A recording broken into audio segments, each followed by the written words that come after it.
Hola, ¿qué tal? Muy buenos días. Como todos los viernes, es un gusto para mí presentar la videoconferencia del día de hoy, donde tenemos el gusto de presentar al doctor Edwin Ornelas Escobedo, quien la semana pasada nos expuso el tema de enfermedad por reflujo gastroesofágico. Doctor, el día de hoy nos va a presentar casos clínicos, ¿no es así? Sí, buenos días.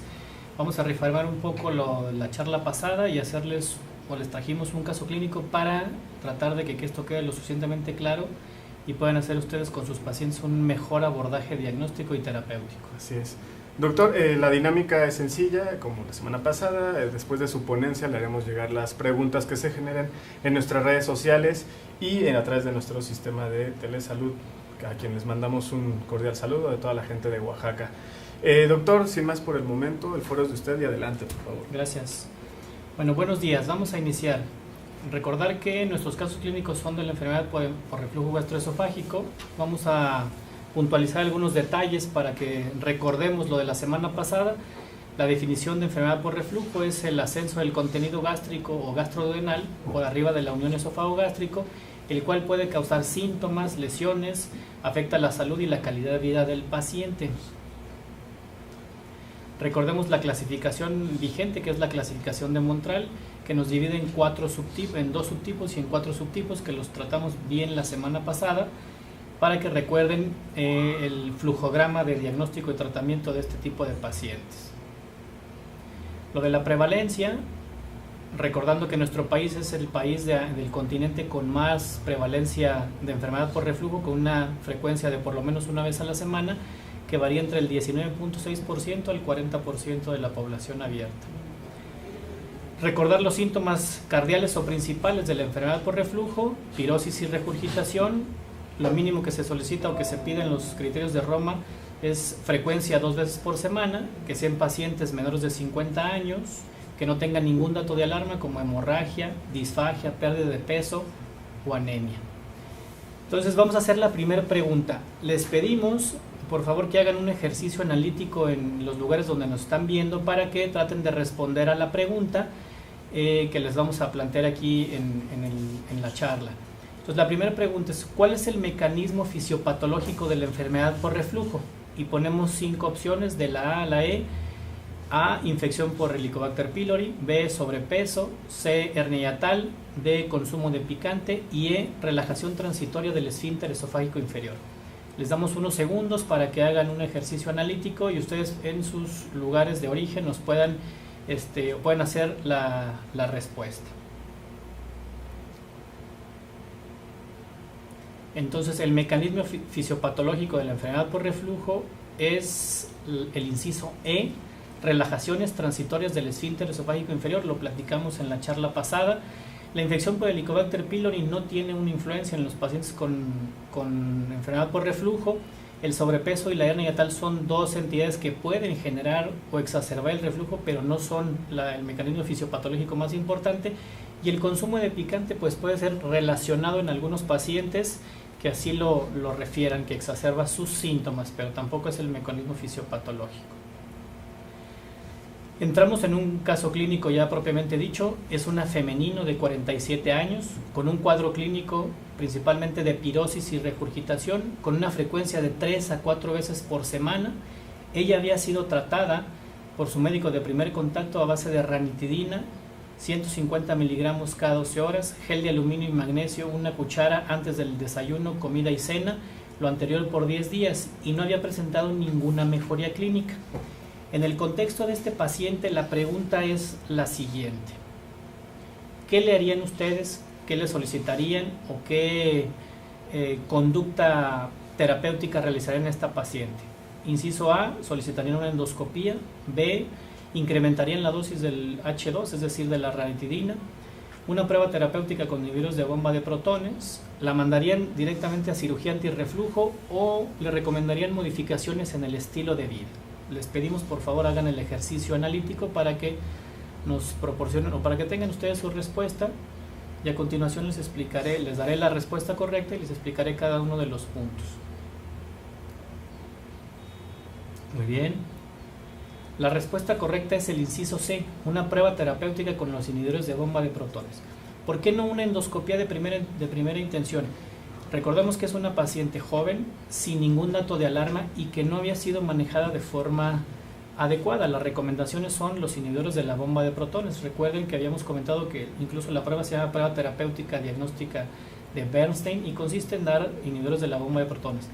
El incremento de la dosis de los H2 no tendría ningún sentido. Hay que recordar que estos fármacos tienen un efecto que se llama taquifilaxia, es decir, después de 7 días de consumo, el paciente necesita el doble de la dosis y solamente obtiene la mitad de la respuesta satisfactoria. Entonces no se recomiendan por periodos prolongados y el incremento de la dosis tampoco nos daría ninguna ayuda.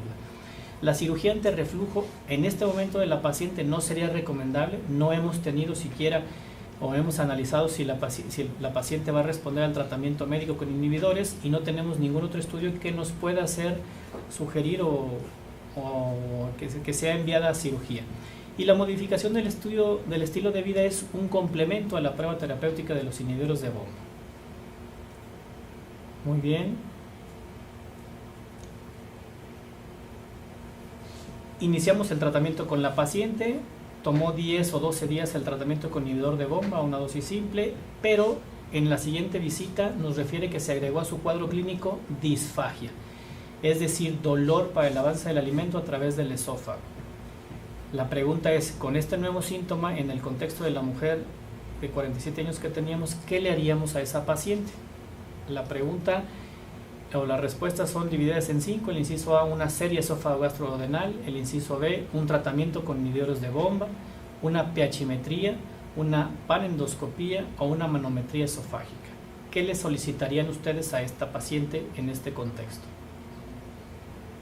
Vamos a dar unos segundos para que se haga el análisis de la respuesta.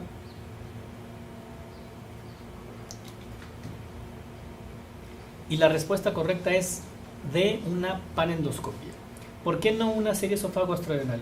La paciente no refiere a una disfagia alta, es una disfagia media más bien, por lo cual el estudio de elección primaria es una endoscopía que nos permitiría, aparte de diagnosticar, hacer un tratamiento o tomar muestras, es decir, descartar la presencia de un anillo, de una estenosis, de una úlcera que pudiera estar generando esta disfagia y tomar biopsias en caso de que fuera necesario. Una pH-metría no es el estudio de elección para para esta paciente en este momento, y una manometría, porque la pH-metría nos sirve para medir de forma cuantitativa el reflujo ácido. Y una manometría esofágica tampoco es indicado en este momento porque el aporte que nos da es la motilidad del esófago. Bueno, entonces le solicitamos la endoscopía, la realizó un servidor y vemos en el cuadrante superior del lado izquierdo el tercio superior de esófago, una mucosa rosa sin ninguna alteración en su tercio superior. Vemos en la siguiente fotografía el tercio medio del esófago, esto es un poco de moco, saliva. Tampoco vemos ninguna alteración estructural, ya sea un anillo, una úlcera o erosiones. Y la tercera fotografía es la unión esófago-gástrica, es decir, el tercio distal del esófago. Y aquí vemos, por ejemplo, una línea Z irregular que podría hacernos pensar en una hernia hiatal pequeña tipo 1, pero tampoco vemos la mucosa erosionada o ulcerada o con alguna alteración estructural. Entonces hasta ahorita solo concluimos una hernia hiatal tipo 1 pequeña. Entramos al estómago con el endoscopio y podemos identificar el píloro al fondo de la diapositiva, los pliegues gástricos sin ninguna alteración, y esto es un poco de saliva. A través del píloro llegamos a la segunda porción del duodeno, que tampoco hay alteración anatómica alguna o ulcerosa. Y esta es una retrovisión, esto que se ve aquí negro es el endoscopio y podemos ver lo que no abraza completamente el hiato al endoscopio, y concluimos lo de la hernia hiatal tipo 1 pequeña. Ya de salida vemos la curvatura mayor del estómago, algunos de sus pliegues, donde tampoco observamos ningún tipo de gastropatía, ulceración o lesión gástrica, y una foto más alta del cuerpo alto del estómago, donde tampoco observamos ninguna alteración. Entonces, como conclusión del estudio, fue una hernia hiatal tipo 1. Recordando eso, a una mujer que tenía de 3 a 4 episodios por semana de pirosis y regurgitación, o sea, clínicamente manifestaba reflujo, pero no evidenciamos un reflujo endoscópico o una esofagitis endoscópicamente hablando. Solo para recordar, no lo tiene nuestra paciente, pero lo platicamos en la charla anterior, la forma de clasificar el paciente con enfermedad por reflujo y una endoscopía positiva para reflujo es la clasificación de Los Ángeles, que va del grado A al grado C y son erosiones. Insisto, no lo tenía nuestro paciente. Les pongo esquematizado aquí unas fotografías de endoscopía donde podemos ver un grado A, un grado B, un grado C de Los Ángeles y un grado D donde se afecta el total de la mucosa esofágica, que es la condición para la clasificación de Los Ángeles. No es el caso de nuestro paciente, solamente para recordar. Entonces ya hicimos la prueba terapéutica, a la paciente se agregó disfagia, ya hicimos una endoscopía y descartamos una patología estructural, es decir, un anillo, una úlcera o esofagitis. ¿Qué le hacemos a nuestra paciente? ¿Qué siguiente prueba o cómo abordaríamos el tratamiento de nuestra enferma? Entonces, la pregunta es, ¿cuál es el estándar de oro para diagnosticar a un paciente con enfermedad por reflujo con una endoscopía normal o negativa? ¿Qué es lo que le pediríamos a la paciente en el segundo punto? Y tenemos en el inciso A la prueba terapéutica con inhibidores de la bomba de protones, una serie esófago-gastrodenal, otra endoscopía, una pH-metría o una manometría esofágica. Damos unos segundos para que se haga el análisis de la respuesta y a continuación les diré la misma.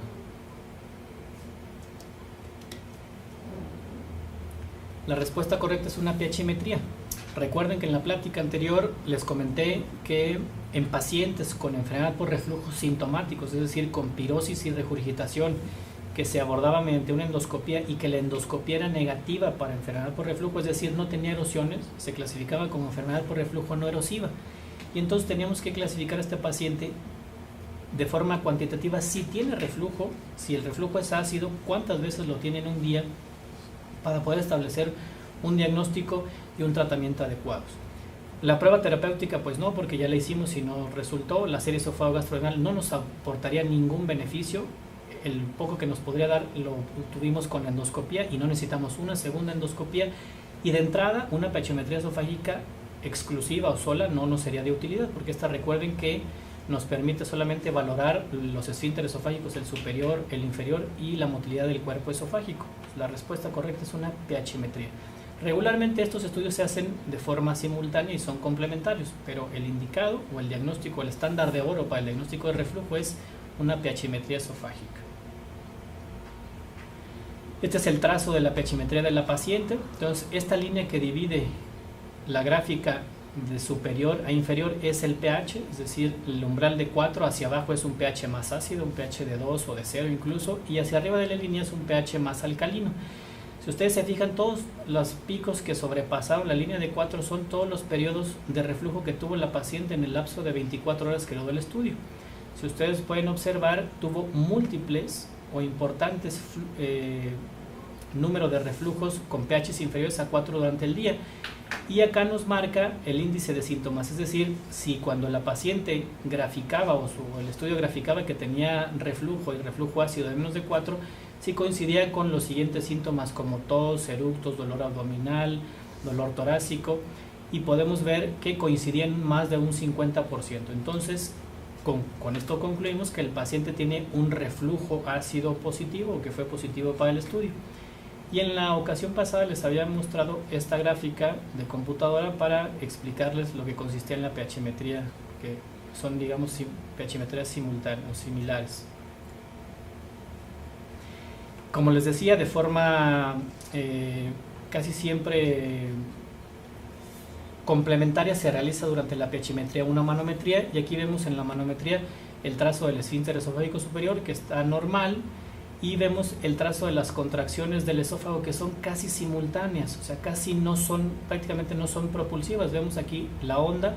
En el siguiente canal debería de verse esta gráfica más hacia la derecha y más desplazada a la siguiente y hasta el final, y si se fijan prácticamente están en línea recta, es decir, el esófago se mueve en un solo bloque, tiene peristalsis no adecuada o ineficaz, que es un dato muy importante para una pregunta que les voy a hacer adelante. Entonces ya hicimos la pH-metría y ¿qué le vamos a hacer al paciente? Ya hicimos una endoscopía que fue negativa para enfermedad por reflujo manifestado por esofagitis endoscópica. Ya tenemos una pH-metría que nos confirma que ese paciente sí tiene reflujo ácido y que el reflujo se coincide con los periodos de molestia, el dolor torácico, la pirosis, etcétera. Entonces, ¿qué le hacemos a este paciente? ¿Cómo lo tratarían ustedes? Uno, le agregaríamos o le daríamos antiácidos, es decir, cualquier gel de aluminio y magnesio, magaldrato, etcétera. Le darían un procinético de los de primera o segunda generación, como puede ser metoclopramida, cinetaprida, itoprida, etcétera. Inhibidor de la bomba de protones. Agregarían al tratamiento inhibidores H2, es decir, ranitidina o sus derivados, ranitidina, famotidina, etcétera. O mandarían al paciente a valoración por cirugía general para que le hicieran una cirugía antirreflujo. ¿Cuál sería la conducta que tomarían ustedes con este paciente y con los estudios y el protocolo de investigación que ya hemos realizado? La respuesta correcta es C, inhibidores de la bomba de protones. Sé que algunos me dirán, bueno, pero si ya los dio y no, aparentemente no funcionaron. Recuerden que dimos una dosis simple, diagnóstica y terapéutica, y en la charla pasada les puse esta gráfica que ahora se las vuelvo a recolocar, donde nos hacen mención de que podemos incluso doblar el medicamento, es decir, dar una dosis matutina y una dosis vespertina, que es lo que regularmente se utilizaría en pacientes en que sí confirmamos que el enfermo tiene reflujo ácido y sintomatología. Entonces agregamos una doble dosis, y aquí vienen las dosificaciones de cada uno de los inhibidores de la bomba de protones, ¿sí? A últimas fechas, el último reporte de un medicamento que se llama dexlansoprazol es el aparente medicamento idóneo a una dosis de 60 miligramos para el tratamiento de enfermedad por reflujo no erosiva. Hacen falta más estudios donde comparen la eficacia de este medicamento con algunos otros, como el esomeprazol, el pantoprazol o el mismo omeprazol. Pero esto es la forma. ¿Qué pasó con nuestra paciente? Una vez que le explicamos, que le dijimos que no tenía ninguna patología esofágica, es decir, una úlcera, un tumor, un cáncer, que se lo demostramos por la endoscopía, que le hicimos la pH-metría y con eso ratificamos que la paciente no tenía ningún otro tipo de alteración, es decir, emocional, sino que sí sus síntomas correspondían a una enfermedad por reflujo ácido, que explicas que tienes una charla un poco más cordial con el paciente, que le explicas cuál es la terapéutica que vas a realizar o el plan. La paciente mejoró de una forma importante, un 80-85% de disminución de sus síntomas en 4 semanas y un 90-95% de los síntomas a las 8 semanas después. Entonces, con eso concluimos en esta paciente particular su diagnóstico, todo su ejercicio diagnóstico y su terapéutico adecuado. Ahora, la siguiente pregunta. Esta paciente que mejoró al tratamiento con inhibidores de la bomba de protones y que lo va a tomar durante 8 semanas y después la indicación sería que lo tomara cuando tenga los síntomas. ¿Y cuándo va a tener los síntomas? Pues cuando tenga ayuno prolongado, cuando tenga un consumo de alimentos que ella ya notó que le perjudican o le exacerban sus molestias, ¿sí? ¿Qué le haríamos a esta paciente después de 2 o 3 años y que nos diga que pues ya no quiere tomar inhibidores de la bomba, que ha mejorado de forma importante y que tal vez alguien le dijo por ahí que pudiera ser candidata a una cirugía antirreflujo? ¿Qué harían ustedes? ¿La mandarían a operar? ¿Le pedirían algún otro estudio? ¿O qué realizarían? La respuesta es muy sencilla. Si ustedes se recuerdan, en este trazo le hicimos primero la pH-metría que confirma que es positivo, pero recuerden que a esta paciente le hicimos una manometría, que es la indicación principal, que siempre se debe realizar una manometría en un paciente en el cual se piensa o se pensara en un futuro mandarlo a tratamiento quirúrgico, y esta paciente tiene una motilidad esofágica del cuerpo esofágica inadecuada o no adecuada. Entonces esta paciente no sería candidata bajo ningún concepto a un tratamiento antirreflujo. Hay que recordar que los pacientes que van a responder a un tratamiento a base de cirugía, es decir, una funduplicatura, son todos aquellos pacientes regularmente jóvenes que no tienen ninguna complicación, que tuvieron esofagitis grado A o grado B y que mejoraron con el tratamiento de inhibidores de la bomba de protones, que dieron una buena respuesta al tratamiento, pacientes que tienen una hernia yatal tipo 1 grande de más de 4 a 5 centímetros, y lo más importante, que ya no quieren tomar inhibidores de la bomba de protones, es decir, que pueden ser candidatos idóneos para un tratamiento siempre y cuando, quirúrgico, siempre y cuando la motilidad esofágica sea adecuada. En esta paciente, en forma muy particular, su motilidad esofágica es inadecuada y por lo tanto nunca se vería beneficiada de una cirugía antirreflujo. ¿Qué es lo que le pasaría a esta paciente si la operasen? Pues obviamente a lo mejor ya no va a tener reflujo, pero después se quejaría de disfagia, de una alteración en el vaciamiento gástrico y sus molestias se multiplicarían en lugar de mejoría. Por lo tanto, esto es algún mensaje que quiero que les quede: no todos los pacientes, un mínimo porcentaje de pacientes son los que realmente se beneficiarían de un tratamiento quirúrgico. Bueno, esperamos que el caso clínico haya cumplido sus expectativas. Solo pusimos uno porque era el que más provecho podríamos obtener de él, ya que es el tipo de paciente más frecuente que puede manejar un médico de primer contacto o un médico de cirugía general o de medicina interna antes de llegar con nosotros a gastroenterología. Doctor, muchísimas gracias.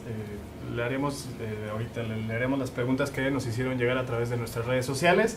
Pero antes vamos a pasar los micrófonos a Oaxaca, allá con la licenciada Carmen, quien está coordinando a todas las subsedes. Licenciada Carmen, muy buenos días. Hola, buenos días, licenciado Mael. Pues solamente felicitar al doctor Edwin, excelentes preguntas, el tema muy entendible. Y pues ya, gracias, que tengan un bonito día. Gracias, Oaxaca, por seguirnos. Les mandamos un cordial saludo. Y bueno, doctor, le haré llegar las preguntas que nos hicieron a través de redes sociales. La primera dice que el tratamiento solo con omeprazol sirve o si es necesario agregar un antibiótico. Cuando tuvimos el caso, en el momento que hicimos la prueba terapéutica, seguramente es muy recomendable que el primer inhibidor de la bomba pudiera ser omeprazol. Cuando el paciente no respondió y hicimos la pH-metría y corroboramos que en efecto sí tenía un reflujo ácido, puedes ya sea aumentar el omeprazol o cambiar de inhibidor de bomba a una dosis doble. Puedes utilizar cualquiera, no hay una preferencia por alguno u otro, todos son casi o prácticamente iguales. Entonces puedes cambiar a rabeprazol, a lansoprazol, a esomeprazol o a dexlansoprazol, y nunca en esta patología necesitas un antibiótico. El antibiótico aquí en esta patología no tiene ninguna cabida. Si tuviera alguna afección, alguna infección esofágica, que es muy rara, particularmente por bacterias, pudiéramos utilizar un antibiótico. A lo mejor la pregunta se refería a lo del Helicobacter pylori, que también lo explicamos en una pregunta. El Helicobacter pylori no está relacionado con incremento o aumento de enfermedad por reflujo, entonces tampoco tiene que erradicarse el Helicobacter pylori o buscarlo. Sí, yo creo que se relaciona porque es la misma persona. Y en la segunda pregunta dice: ¿cómo saber si la enfermedad es debida al Helicobacter o solo por reflujo? Es decir, ¿debe descartarse infección por el Helicobacter antes de iniciar tratamiento sintomático? En estos casos de enfermedad por reflujo no es necesario investigar la presencia o no del Helicobacter pylori, entonces no necesitamos un tratamiento. La enfermedad o la infección por Helicobacter pylori hay un apartado en la revista mexicana de gastroenterología donde viene un consenso perfectamente bien detallado en quiénes son aquellos pacientes que necesitamos de forma imperativa búsqueda del Helicobacter y en quiénes serían candidatos a un tratamiento de erradicación del Helicobacter pylori. Pero en el paciente con enfermedad por reflujo, no. Y bueno, le mandamos un cordial saludo y un agradecimiento por seguirnos en esta dinámica que hizo de las preguntas. A Patricio Hernández, que también ya se ha vuelto una costumbre que vea nuestras videoconferencias. Y él mismo pregunta ¿cuál inhibido de bomba ofrece más seguridad a largo plazo? Todos. En este estudio, o en este consenso que se hizo en la Asociación Mexicana de Gastro, se observó que prácticamente ninguno de los inhibidores de bomba tienen algún efecto secundario de forma importante con un plazo largo, hay pacientes que lo tienen tomando desde 1999-2000, que fue cuando surgieron los inhibidores de la bomba de protones, y su manejo es seguro. Hay algunas recomendaciones especiales, pero cualquiera de los inhibidores de la bomba son seguros a corto, mediano y largo plazo hasta el momento. Y no hay una preferencia por alguno u otro. Se recomienda modificar o cambiar en caso de que no hayas tenido una respuesta favorable, como fue en el caso de nuestra paciente, que iniciamos con omeprazol y cambiamos a pantoprazol y la respuesta fue adecuada. No porque el omeprazol no sirva o porque el pantoprazol sea mejor, sino simplemente se ajusta a lo que marcan los lineamientos y una probable mejor respuesta con un segundo inhibidor de bomba de protones. Y bueno, tenemos aquí unas visitas en el foro. No sé si gusten hacer algunas preguntas. ¿Tienen alguna duda acerca del tema?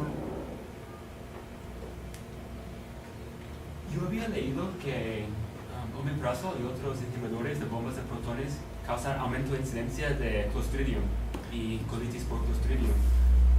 Sí, justo ayer discutimos en la Unidad de Medicina Experimental de la Universidad aquí con sede en el Hospital General un artículo de 2017 de la Asociación de Gastroenterología Americana, donde se hace un análisis de la seguridad y los posibles efectos secundarios, y en esta revisión sistemática que se hizo no se encontró un riesgo incrementado o una relación en el consumo crónico de inhibidor, incluso con Clostridium.